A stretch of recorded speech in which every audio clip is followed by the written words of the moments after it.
E aí, turminha do terceiro ano, então até que enfim o nosso novo encontro, né, aqui pelo Alternativa Play. Professora Manu Sena, vamos hoje trabalhar com a Biologia 4, livro 5, aula 18. Vamos começar o reino animal.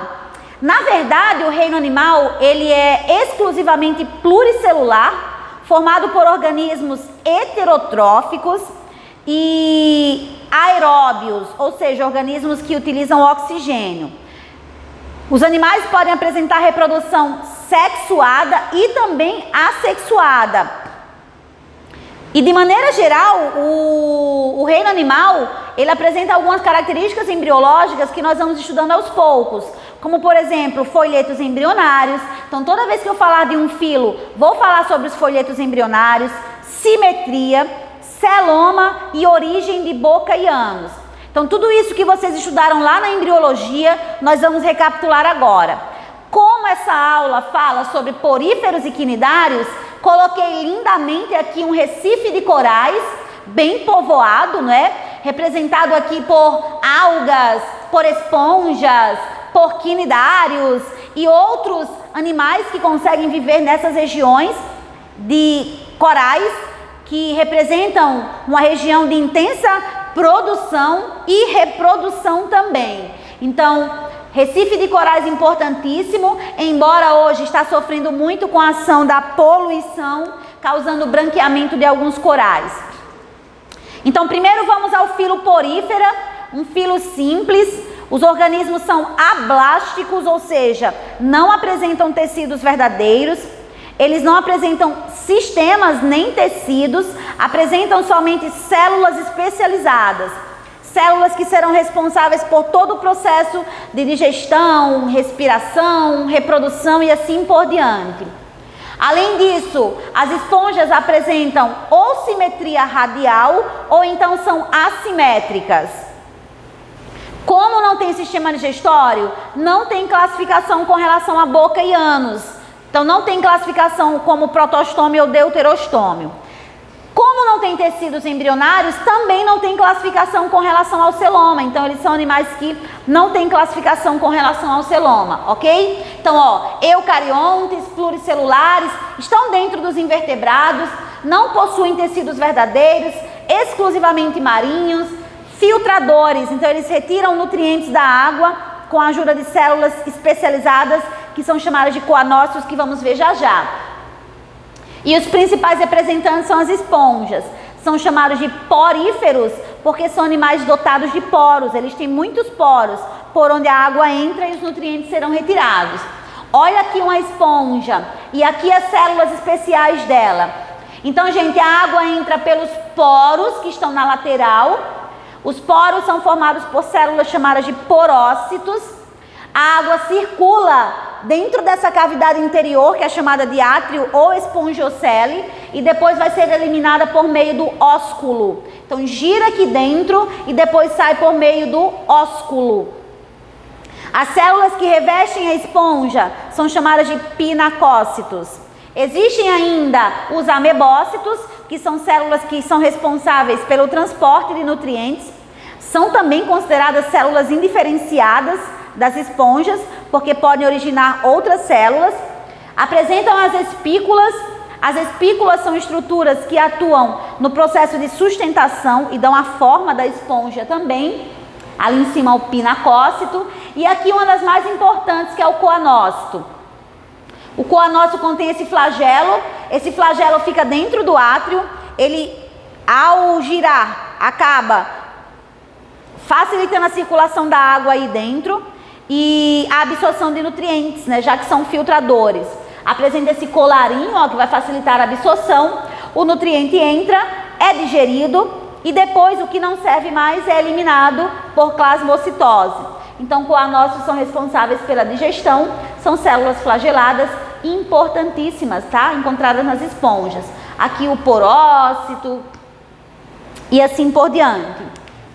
As esponjas podem se apresentar de 3 formas: a forma de ascon, sicon e leucon. Qual a diferença entre uma e outra? Bem, a complexidade, na verdade, do tecido. Então, observem que o percurso por onde a água entra é diferente nelas. Então, geralmente elas apresentam a mesogleia que preenche mais a parte interna da esponja e somente só. Essa seria a mais primitiva, aquela ali é mais atual e mais complexa também. Mas do mesmo jeito aqui a água entra, é filtrada e depois sai pela cavidade superior, que é o ósculo. Certo? Então observem aqui que só muda a questão de disposição dos poros, somente. Aqui o coanócito, né, célula importantíssima, que é responsável pela digestão. Então ela captura os nutrientes, esses nutrientes são digeridos, depois de digeridos, eles são transportados para as demais células por difusão, e aquilo que não serve mais é eliminado, ó.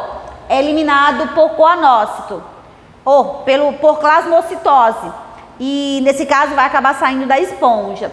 Então essa célula é importantíssima no transporte de nutrientes. Os amebócitos contribuem também com o transporte de gases e eliminação de partículas e assim por diante. Reprodução. A reprodução da esponja pode ser sexuada ou assexuada. A reprodução assexuada pode ocorrer por brotamento, que é esse modelo aqui, ó. Eu tenho uma esponjinha lá, linda e maravilhosa. Lembrando que ela é séssil, ela é fixa, presa no substrato, que pode ser uma rocha ou um coral. Ela gera um broto. Esse broto, quando maduro, se desprende, cai no substrato e se desenvolve, formando uma nova esponja. Não há variabilidade genética. Um outro tipo de reprodução assexuada delas é a fragmentação. Se a gente pegar uma esponja, tipo, passar numa peneira e ficar só pedacinhos lá na superfície, ela é capaz de se regenerar. Claro que leva um tempo, mas tem um poder de regeneração muito grande. Esse tipo de reprodução é chamado de fragmentação. E ali ao lado eu tenho o tipo de reprodução sexuada das esponjas. Elas produzem gametas também. Só que o transporte desse gameta vai depender de temperatura de água, correnteza da água. Então tudo isso pode ser uma pressão seletiva negativa para a fecundação. Por isso tem a alternativa da reprodução assexuada. Então os gametas se encontram, olha lá, o espermatozoide indo até o óvulo, fecunda, libera uma larva. Essa larva, geralmente ciliada, acaba se prendendo ao substrato, sofre metamorfose e origina um indivíduo adulto. E aí o ciclo reinicia. Então, nesse caso, a reprodução das esponjas pode ser sexuada ou assexuada. Lembrando, esponjas têm sua contribuição para os ecossistemas. Muitos peixes acabam desenvolvendo relações ecológicas com elas, como por exemplo o Fieraster, que também é chamado de peixe-agulha. Ele se esconde nos poros das esponjas, né? Se esconde dos seus predadores. Ela também é responsável, por exemplo, pelo desprendimento de partes e, consequentemente, a camuflagem de alguns peixes. Então, alguns peixes acabam se camuflando com pedaços de esponja em cima deles. E essas esponjas podem ser utilizadas para banho? Podem. Só que, geralmente, são esponjas que não têm espículas, senão elas podem acabar causando, né, lesões na pele. Mas elas também podem ser utilizadas para banho, ok? E também, como são filtradoras, elas podem ser indicadores de poluição. As esponjas embelezam os corais, na verdade. Apresentam diversas formas, cores e tamanhos. E são participantes ativos do recife de corais, contribuindo na reprodução, na alimentação e também na camuflagem de algumas espécies de alguns animais. Vamos aos quinidários? Quinidários, ali eu tenho o exemplo de um quinidário, uma anêmona do mar, mas o principal representante dos quinidários é a medusa, é a água-viva. Vamos para as características embriológicas. Os quinidários são animais diblásticos, então já apresentam 2 folhetos embrionários, que são ectoderme e endoderme. Os quinidários apresentam simetria radial, que é aquela simetria, vocês estudaram lá na embriologia, não foi? É aquela simetria que a gente traça eixos, planos simétricos, e esses eixos são todos iguais. Por exemplo, vou pegar lá um equinodermo, a estrela do mar, ela tem uma simetria pentarradial, porque se a gente traçar 5 eixos, os 5 eixos são iguais. Então, nesse caso, as anêmonas, as medusas, os pólipos apresentam simetria radial. Como eu tenho o início da formação de um sistema digestório são animais protostômios e também não tem classificação com relação ao celoma. Porque para ter classificação com relação ao celoma, eles precisam ter 3 folhetos. Eles precisam ter a mesoderme. E quinidários não tem mesoderme. Só que tem alguns autores que dizem que eles são acelomados. Porque não tem celoma. Pode? Pode. Porque dizer que é acelomado é dizer que exclui a classificação do celoma. Então, nesse caso, desculpa, tanto o autor pode dizer que eles são acelomados, quanto que não tem classificação em relação ao celoma. Eles apresentam 2 formas anatômicas, que é a forma medusoide, que é livre natante, ou a forma polipoide, que é fixa, presa ao substrato. Mas ambos apresentam tentáculos e na extremidade dos tentáculos células urticantes especializadas, que são chamadas de quinidoblastos ou quinidócitos. Os quinidócitos, quando são acionados, eles liberam a substância urticante que causa queimadura. E aí vai contribuir, por exemplo, com a captura de nutrientes. Essa anêmona pode pegar um peixinho, ela agarra o peixinho, libera essa substância, mata o peixinho e esse peixinho vai ser introduzido na cavidade bucal dela. Então, é uma estratégia de sobrevivência, de proteção e também para alimentação. Então, aqui, ó, as características, né, são de blásticos, são animais aquáticos predominantemente marinhos, mas podem ser encontrados na água doce, como a hidra, apresentam simetria radial, forma de pólipo ou medusa, que eu vou mostrar já no próximo slide. Não apresentam sistemas especializados como sistema circulatório, respiratório ou excretor. Isso só lá na frente. Esses quinidários apresentam sistema nervoso difuso. Seria o sistema nervoso difuso, todo espalhado. Então, quando a gente vê uma medusa, uma água-viva, geralmente vê o desenho dela com todo um brilho. Aquele brilho é a rede nervosa dela, que é difusa, é toda espalhada. Não possuem celoma, então não tem classificação com relação ao celoma e não tem ânus. Tem a boca, que na verdade é uma cavidade, onde eles vão introduzir o alimento, seguido da cavidade gastrovascular. Dentro dessa cavidade gastrovascular contém enzimas, e essas enzimas vão digerir parcialmente o nutriente. Lá nos poríferos, a digestão era intracelular.